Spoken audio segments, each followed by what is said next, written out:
ইমাম সাহেবকে অপবাদ দিয়েছে সে বলাৎকার করছে। তো বলাৎকারের শাস্তি কি পিটিয়ে হত্যা করা?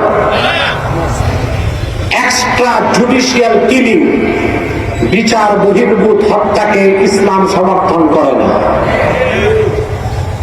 বিচার বহির্ভূত হত্যাকে প্রচলিত আইনও সমর্থন করে না। এখন পর্যন্ত নিরীহ ইমামের মামলা নেওয়া হয়নি। ইমাম তো কবরে। কারা হত্যা করলো রিসুদ্দিনকে? কেন তাদের গ্রেফতার করা হচ্ছে না? কেন মামলা নেওয়া হচ্ছে না? বাংলাদেশে ইমাম সাহেবদের মূল্য নাই। আমি এই ময়দান থেকে সরকারকে বলছি, ইমামকে যারা পিটিয়ে হত্যা করেছে জড়িত প্রত্যেককে গ্রেফতার করে আইনের আওতায় আনতে হবে, নতুবা তার চড়া মূল্য গভর্নমেন্টকে দিতে হবে।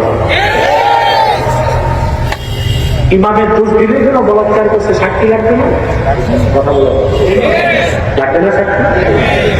জনগণ আইন হাতে তুললো কেমন করে? মেনে নিলাম বলাৎকার করছে। ইমাম আজম আবু হানিফার মতে ফাইল মাফউল ওয়াকি সমকামীকে ইমাম আজমের মতে হত্যা করা যাবে না, তাজির করতে হবে। বিচারক শাস্তি নির্ধারণ করে সে শাস্তিটাকে দিতে হবে। মৃত্যুদণ্ড দিতে হলে কি মানুষ দিবে না রাষ্ট্র দিবে?